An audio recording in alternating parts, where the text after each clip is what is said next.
Hello friends, कैसे हैं आप सभी। मैं हूं विश्वजीत और आप सभी का स्वागत करता हूं आपके अपने यूट्यूब चैनल मैथ पंडित पे। तो दोस्तों, जैसा कि हमारा ये सेशन चल रहा था प्राचीन इतिहास का, और इस प्राचीन इतिहास में आज हम पढ़ने जा रहे हैं वैदिक सभ्यता यानी कि वैदिक काल के बारे में, ठीक है ना। और हम जो वैदिक काल के बारे में डिस्कशन करने जा रहे हैं, चूंकि क्या है, वैदिक काल से बहुत ज्यादा जो होता है क्वेश्चन जो होता है एग्जाम के अंदर पुटअप होता है, और बहुत सारे एग्जाम में इससे क्वेश्चन पूछे जाते हैं, और ये काफी विस्तृत है इसका, ठीक है ना। इसलिए मैंने ये सोचा है कि मैं इसको आपको दो पार्टों में क्या करूंगा, बना के दूंगा।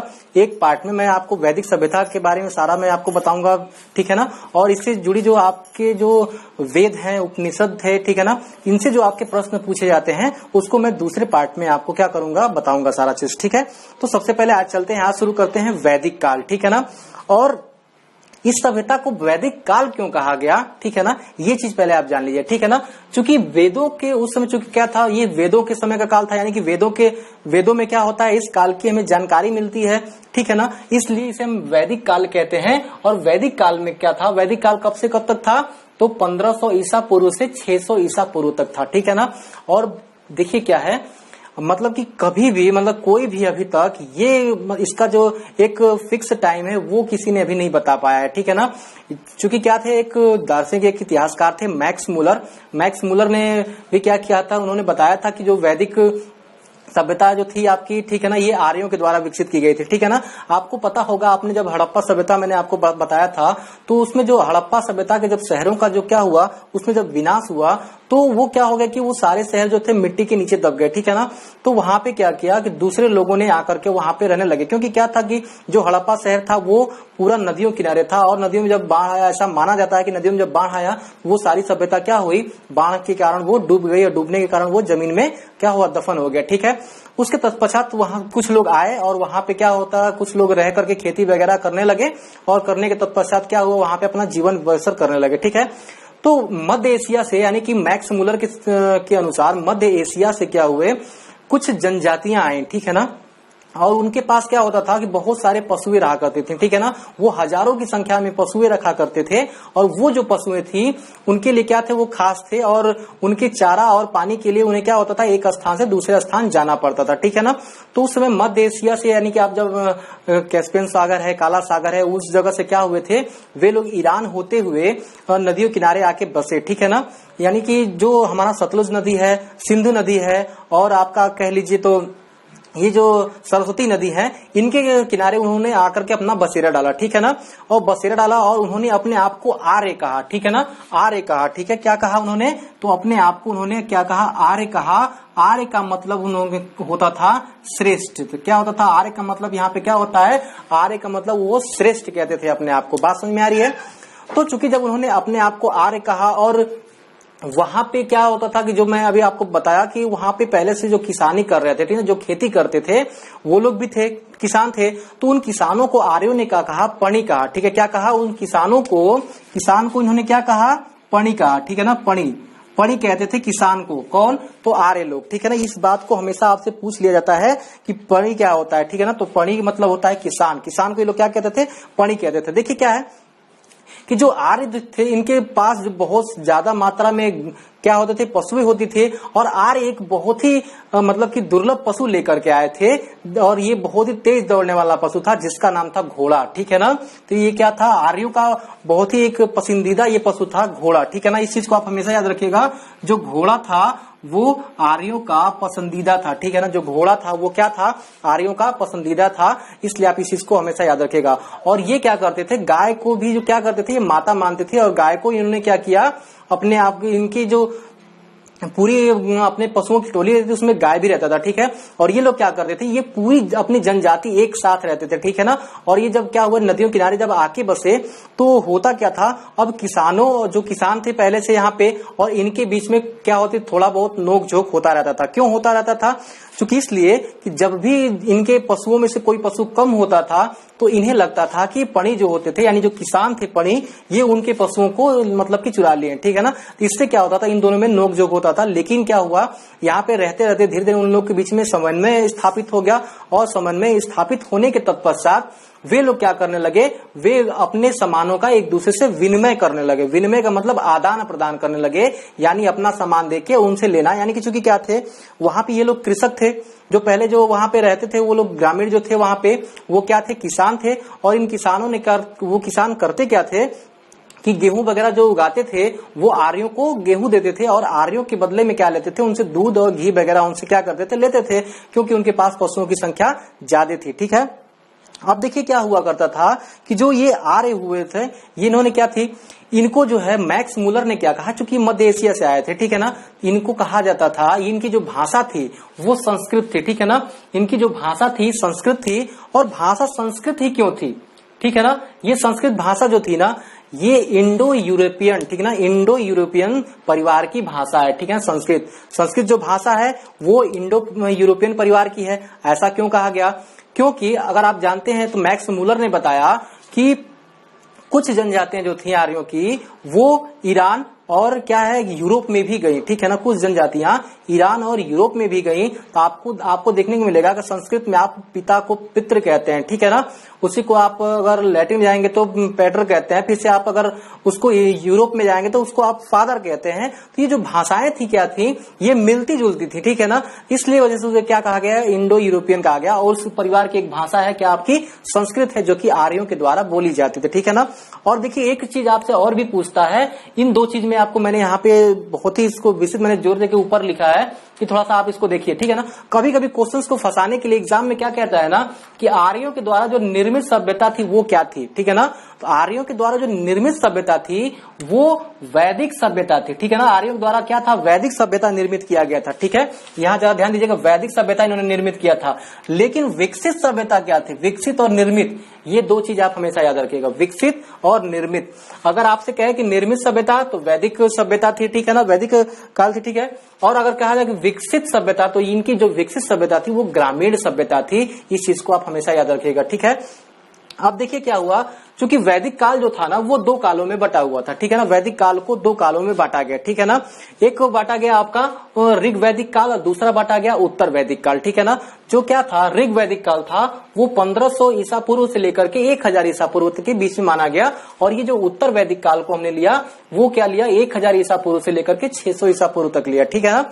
अब देखिए इनमें क्या क्या चीजें हुई, क्या क्या घटनाएं घटी, इन सारी चीजें के बारे में हम जानते हैं, ठीक है ना। तो सबसे पहले आप ये जानिए कि जो आर्य थे, ठीक है ना, आर्यों ने क्या किया, सबसे पहले जो आर्य थे, मैं आर्यों के बारे में कुछ आपको पहले डिटेल से बता देता हूं, फिर इंपॉर्टेंट चीज के बारे में हम डिस्कस करेंगे, ठीक है ना। तो देखिए क्या है, जो आर्य थे जब इन्होंने बसना स्टार्ट किया, ठीक है ना, जब ये बसे तो क्या हुआ, इनका प्रतिनिधित्व करने के लिए कोई होना चाहिए था, ठीक है ना। तो इन्होंने क्या किया ना, इनके जो परिवार मिलते थे, कई परिवार मिल करके गोत्र बनाते थे, ठीक है ना। परिवार जब मिलते थे तो क्या बनाते थे, गोत्र का निर्माण करते थे। मैं आपको बता रहा हूं यहाँ पे देखिए जरा, ठीक है ना। यानी कि जब परिवार, ठीक है ना, परिवार जो था, ठीक है, वो क्या करता था, वो गोत्र बनाता था, ठीक है ना, गोत्र का निर्माण करता था, ठीक है। गोत्र, कई गोत्र मिलते थे तो क्या बनते थे, विष बनते थे, ठीक है ना, क्या बनते थे, विष बनते थे। और जब विष क्या होता था, विष जब मिलते थे वो क्या बनते थे, जन बनाते थे। बात समझ में आई, वो क्या बनते थे, वो जन बनते थे। और जब जन बनता था तो क्या होता, देखिए क्या होता था कि जब भी कोई मतभेद होता था इनके बीच में, ठीक है ना, जब भी कोई मतभेद होता था तो कम से कम 70-80 लोग क्या करते थे, इनकी एक सभा बैठती थी 70-80 लोगों की, उसमें 5-6 लोग एक विशिष्ट लोग बैठते थे। वो कैसे लोग होते थे, जैसे कि हमारे यहाँ पंचायत पहले हुआ करती थी, तो पंचायत में क्या होता था कि सभी गांव वाले बैठते थे, उसमें 5 जो होते थे मुखिया बैठते थे। तो यहाँ भी कुछ ऐसा ही होता था, लेकिन यहाँ जो 5 जो बैठते थे वो विशिष्ट किस प्रकार से विशिष्ट थे, ठीक है ना। या तो उनको विशिष्ट इसलिए माना जाता था, या वो क्या होते थे कि वहां पे उनके पास पशुओं की संख्या अधिक थी, ज्यादा थोड़ा धन दौलत था इनके पास, इसलिए इन्हें थोड़ा विशिष्ट माना जाता था। और ये लोग क्या करते थे, आसानी से अपने मसले को यहाँ पे ये सुलझाते थे इस सभा के अंदर, ठीक है ना। तो यानी आपको ये चीज पता हो गया, परिवार जो है गोत्र बना, गोत्र से विष बना, विष से जन बना आपका, ठीक है। अब देखिए क्या था, इनके अंदर भी क्या होता था ना, राजा हुआ करता था, ठीक है ना। ये जो जन होते थे, ये जन लोग क्या करते थे, जन जो था इसमें 2 प्रकार का जन था, ठीक है ना। इसमें एक जो जन है आपका पुरुजन, ठीक है ना, एक जो बहुत ही विख्यात जन है उसके बारे में आप जान लीजिए, ठीक है। एक जो विख्यात जन है वो क्या है, पुरुजन, इसके बारे में पूछ देता है कि पुरुजन, ठीक है ना। क्योंकि अगर हम इनके वंश की बात करेंगे ना, इनके अगर वंश की आप बात करेंगे तो वंश थे पुरु और अनु, ठीक है ना। पुरु और अनु कौन दो वंश थे, इनके दो वंश थे, कौन थे, पुरु और अनु, व अनु, ठीक है ना। इन दोनों को आप याद रखिएगा, पुरु और अनु क्या थे, दो वंश थे। और एक जो जन था आपका बहुत ही प्रसिद्ध जन है, क्योंकि कभी कभी आपके एग्जाम में पूछ लेता है, तो इस चीज को आप भूलिएगा मत, क्योंकि पुरजन जो था ये एक विशेष जन था इनका, ठीक है ना।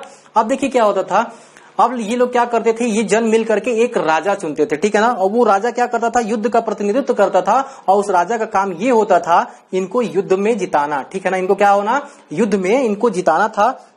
अब देखिए क्या है, आर्यों ने क्या किया था, आर्यों में क्या था, ये वर्ण भी विभाजित थे, वर्ण, ठीक है ना। आर्यों में क्या था, वर्ण विभाजित था। अब देखिए वर्ण क्या होता है, जरा देखिए यहाँ पे, चूंकि वर्ण क्या था कि जो उसमें आर्यों में क्या था ना, कि जो लोग वेद पढ़ते थे, ठीक है ना, जो वेदों के जानकार थे उनको ब्राह्मण कहा गया, ठीक है ना।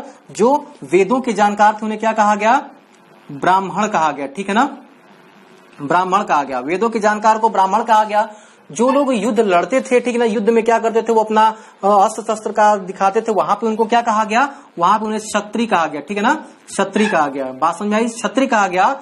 और जो व्यापार करते थे, ठीक है ना, जो व्यापार करते थे उनको क्या कहा गया, उन्हें वैश्य कहा गया, ठीक है ना, क्या कहा गया, वैश्य कहा गया। और जो क्या होते थे, युद्ध में जो दास दासियां थे, ठीक है ना, जो दास होते थे युद्ध के द्वारा जो बंधक बनाए जाते थे, उनको यहाँ पे शूद्र कहा जाता था, क्या कहा जाता था, शूद्र कहा जाता था, ठीक है ना। उनको इन्होंने क्या कहा, यानी कि शूद्र कहा। यानी कि चार वर्ण हमारे उस समय विभाजित थे, यानी कि चार वर्ण में कौन था, ब्राह्मण, क्षत्रिय, वैश्य और शूद्र। तो इन चारों के बारे में मैंने आपको डिटेल से बता दिया है, आशा करता हूं आपको ये चीज समझ में आ गया होगा। जब क्या होता था, ये लोग राजा, जब पूरी एक सभा मिलकर के, जन मिलकर के एक राजा चुनता था, तो जो इनका राजा होता था वो करता क्या था, तो ये लोग राजा को चुनने के बाद बहुत सारे लोग क्या करते थे, अपने अपने ये लोग भेंट लेके जाते थे राजा के लिए, ठीक है ना। कोई जो है कुछ लेके गया, कोई सोने का सिक्का ले गया, कोई गाय दे दिया ले जा करके, या फिर ऐसे कुछ होते थे जो भी इनके पास रहता था वो अपने भेंट के रूप में अपने राजा को क्या करते थे, प्रदान करते थे, ठीक है ना। और क्या होता था, जब भी राजा युद्ध लड़ता था, ठीक है ना, जब भी राजा युद्ध लड़ता था तो युद्ध में जो भी चीजें क्या होती थी, प्राप्त होती थी, वो जन में क्या होता था, वितरित होता था, ठीक है। और इसका एक सबसे बड़ा हिस्सा जो होता था वो राजा अपने पास रखता था, ठीक है ना। बाकी क्या होता था, राजा के साथ साथ इसमें 12 रत्न भी होते थे इनके साथ, जो कि ब्राह्मण वगैरह ये लोग होते थे, वो 12 रत्नों में भी क्या होता था, ये सारी चीजें जो थी ये विभाजित हुआ करती थी, ठीक है ना। अब देखिए क्या हुआ कि जब ये जितने भी आर्य थे, अब ये पूरे भारत में क्या हुआ कि अपना जो था वर्चस्व धीरे धीरे बढ़ाने लगे, ठीक है ना। और वर्चस्व बढ़ाते बढ़ाते बढ़ाते बढ़ाते क्या हुआ, ये लोग जो थे आगे बढ़ते बढ़ते कहाँ चले गए कि गंगा और यमुना के, ठीक है ना, गंगा और यमुना के द्वाब में चले गए। द्वाब का मतलब होता है कि इनके अंदर जो उपजाऊ क्षेत्र, यानी कि आप कह सकते हैं उत्तर भारत में चले गए, ठीक है ना। तो चूंकि क्या था, जब वैदिक काल था ना, वैदिक काल में हमने आपको बताया कि निर्मित जो सभ्यता थी वो वैदिक काल था, ठीक है ना। विकसित सभ्यता ग्रामीण था। और इनकी जो भाषा थी, ये बोलते क्या थे, तो ये लोग इंडो यूरोपियन परिवार की भाषा संस्कृत बोलते थे, ठीक है ना, ये संस्कृत बोलते थे। अब क्या है, चूंकि देखिए क्या है ना कि बहुत सारे लोगों ने कहा कि जो ये काल था, यानी कि जो वैदिक काल था, वैदिक काल जो था ये 1000 ईसा पूर्व हुआ था, ठीक है ना। बहुत सारे लोग कहते थे 1000 ईसा पूर्व हुआ था। ऐसा क्यों कहते थे, क्योंकि ईरान का एक महत्वपूर्ण ग्रंथ था अवेस्ता, ठीक है ना। अवेस्ता क्या था, ईरान का एक महत्वपूर्ण ग्रंथ है, ठीक है ना, एक महत्वपूर्ण प्राचीन ग्रंथ है अवेस्ता। और इसके बारे में बहुत बार एग्जाम में पूछा गया है, ठीक है ना। और इसका क्या था, जब मैक्स मुलर जो हमारे वैज्ञानिक थे, जो दार्शनिक थे, उन्होंने, जो इतिहासकार थे, उन्होंने पता लगाया कि जो अवेस्ता था वो 1000 ईसा पूर्व क्या था, विकसित था। तो उसके आधार पर उन्होंने क्या कह दिया कि जो ये जो काल था, ऋग्वैदिक काल था, वो लगभग जो है 1200 ईसा पूर्व में था। लेकिन उनके पास कोई प्रमाण नहीं था, ठीक है ना। उन्होंने बिना प्रमाण के ही क्या कहा था, उन्होंने कहा था कि 1200 ईसा पूर्व है। क्योंकि क्या है ना कि ये अवेस्ता जो था इसमें कुछ ऐसी सुक्तियां मिली जो कि ऋग्वैदिक से मिलती जुलती थी, ठीक है ना।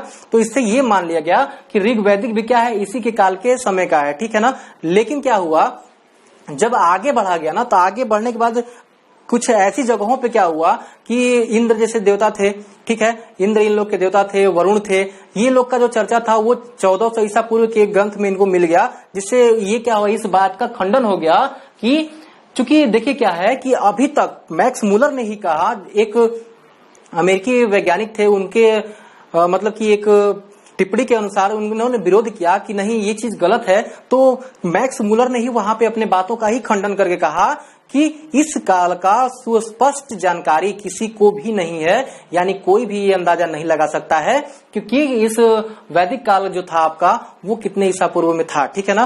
जिसमें देखिए मैंने आपको नीचे कुछ यहाँ पे मैंने नाम लिखा है, जैसे कि बाल गंगाधर तिलक, ठीक है ना। इन्होंने अपने ज्योतिष विद्या का पता कर करके क्या हुआ था, ज्योतिष विद्या का यूज करके इन्होंने बताया कि ये जो काल थी, जो वैदिक काल था, ये 6000 ईसा पूर्व था, ठीक है ना। 6000 ईसा पूर्व बताया किसने, तो बाल गंगाधर तिलक ने, ठीक है ना। ये बात आप हमेशा याद रखिएगा, ये इंपॉर्टेंट पॉइंट है, ठीक है ना। यहाँ पे एक इतिहासकार है हरमोनी जैकोबी, ठीक है ना। हरमोनी जैकोबी ने भी क्या किया था, अपने कुछ तथ्य सामने रखे और इन्होंने बताया कि लगभग 4500 ईसा पूर्व से लेकर के 3500 ईसा पूर्व तक ये सारी सभ्यताएं रही, ठीक है ना। उसके बाद एक विशेष जो विद्वान थे, बहुत जो प्रसिद्ध विद्वान थे, उनका विंटरनिथ जो थे, इन्होंने क्या बताया, इन्होंने लगभग 2500 ईसा पूर्व में इसका क्या बताया कि इस सभ्यता का विकास हुआ था, ठीक है ना। यानी कि इन्होंने बताया। अब देखिए क्या है, इस काल की जो सभ्यता में क्या है, आपको राक्षसों, पिशाचों एवं अप्सराओं का जिक्र मिलता है ऋग्वेद में, ठीक है ना। क्योंकि क्या था, ऋग्वैदिक काल मैंने अभी आपको बताया ऋग्वेद का काल का है। ऋग्वेद जो है वो सबसे पुराना वेद है और मैं इस वेदों में क्या करूंगा ना, थोड़ा सा ये एक अगले पार्ट में चर्चा करूंगा, ठीक है। अभी मैं क्या कर रहा हूँ, इसमें जो आर्यों का जो वैदिक काल का जो बेसिक है वो सारी चीज मैं इसमें डिस्कस करके इंपॉर्टेंट चीज मैं बताऊंगा। बाकी इनसे जो जुड़ी ग्रंथें थी वो सारी मैं आपको बाद में बताऊंगा, ठीक है, अगले वीडियो में। अब देखिए इनका जो व्यवसाय था वो क्या था, मैंने अभी आपको बताया पशुपालन और कृषि, ठीक है ना। पशुपालन और कृषि क्यों था ये बताइए मैंने अभी आपको बताया, इनके पास भारी मात्रा में पशुएं हुआ करती थी और ये पशुओं के ही खोज में क्या हुए थे, एक जगह से मध्य एशिया से क्या हुए थे, भारत आए थे, ठीक है ना। और क्या हुआ, ये लोग गंगा यमुना के जो दोआब क्षेत्रों में उत्तरी भारत में आकर धीरे धीरे फैल गए और जैसे ही इन्होंने उत्तरी भारत में आया तो इन्होंने अपनी एक धातु का खोज किया, ठीक है ना। अपनी एक धातु का खोज किया, तो वो धातु कौन थी, लोहा। इन्होंने लोहे का खोज किया। मैंने अभी आपको बताया था पीछे, मैंने जब आपको हड़प्पा सभ्यता पढ़ाया तो हड़प्पा क्या था, एक कांस्य युगीन सभ्यता थी, ठीक है ना, कांस्य युगीन सभ्यता थी। लेकिन जो आपका वैदिक काल था, वैदिक सभ्यता था, ये लोहा युगीन था, ठीक है। क्या था, लोहा युगीन था। बात समझ में आई, लोहा युगीन था, ठीक है। इस बात को आप हमेशा याद रखिएगा, ये लोहा युगीन सभ्यता था। और जैसे ही इन्होंने क्या किया, लोहे का निर्माण किया, लोहे का पता लगाया, तो इन्होंने क्या किया, उत्तर भारत में जब आए, उत्तरी मैदानों में जब आए ये लोग, तो इन्होंने क्या किया कि धीरे धीरे क्या किया कि पेड़ों को काटना स्टार्ट कर दिए और पेड़ों को काटने के तत्पश्चात इन्होंने क्या किया, अब वहां पे खेती करना प्रारंभ कर दिया। और मैं आपको बता दूं, इनके द्वारा जो की गई खेती थी और उसमें जो उगाया गया अनाज था वो क्या था, जौ था। सर्वप्रथम इन्होंने क्या उगाया, तो सर्वप्रथम इन्होंने जौ उगाया था, ठीक है ना। आर्यों ने सर्वप्रथम क्या उगाया, जौ उगाया। और इसी काल को क्या करते हैं, उत्तर वैदिक काल कहते हैं, ठीक है ना। यानी कि मैंने आपको यहाँ पे लिख के दे दिया है कि इस काल में इस सभ्यता का जो मुख्य केंद्र था वो गंगा और उसकी सहायक नदियां, ठीक है ना, गंगा और उनकी सहायक नदियों का मैदान था, ठीक है ना। जहां पे ये लोग क्या किए, जंगलों को काटे और काटने के तत्पश्चात यहाँ पे खेती करना प्रारंभ कर दिए। यानी कि इन्होंने पशुपालन से क्या कर दिया, अब ये धीरे धीरे कृषक बनने लगे, ठीक है। और इनका जो मुख्य भोजन था वो दूध या दूध से बनी जो वस्तुएं थी, जो चीजें थी, उनको ये खाते थे, ठीक है ना। या फिर जौ का आटा ये लोग खाते थे, ठीक है ना, जौ की रोटी खाते थे। और इनके द्वारा जो पहला अनाज उगाया गया वो क्या था, जौ था, ठीक है। अब देखिए क्या है, आगे चलिएगा। तो इन्होंने क्या किया ना, देखिए जब ये पूर्वी उत्तर प्रदेश में आए, पूर्वी उत्तर प्रदेश और बिहार में जब गए तो इन्होंने कुछ राज्यों का भी क्या किया, यहाँ पे निर्माण, कुछ नए राज्यों का विकास किया, ठीक है ना। कुछ नए राज्य यहाँ पे इन्होंने गठन किया, जिसमें से एक राज्य था आपका काशी, जो कि बहुत ही फेवरेट है आपका उत्तर प्रदेश में, काशी। तो काशी जो है ये आर्यों द्वारा ही क्या किया था, स्थापित किया गया था। कौशल था आपका, मिथिला था, मगध था और अंश, ठीक है ना। ये 5 नए विशिष्ट राज्य जो थे ये क्या किया, इन्होंने विकसित किया आने के बाद पूर्वी उत्तर प्रदेश और बिहार में, ठीक है ना। ये आपको जो विशेष प्रदेश है ना, ये आपको वैदिक सभ्यता के ही क्या है, अंश है। इस चीज को आप भूलिएगा मत, आप हमेशा इसको याद रखिएगा, ठीक है। अब देखिए क्या है, इस काल में ये लोग सरस्वती नदी को बहुत ज्यादा पवित्र मानते थे और ये लोग महत्व देते थे, किसको, सरस्वती नदी को, ठीक है ना।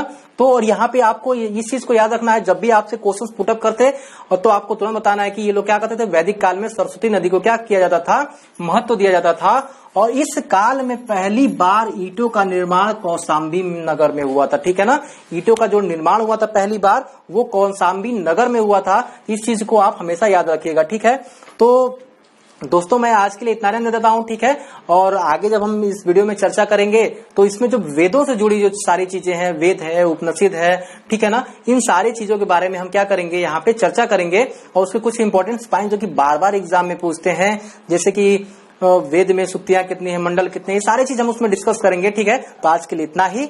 जय हिंद।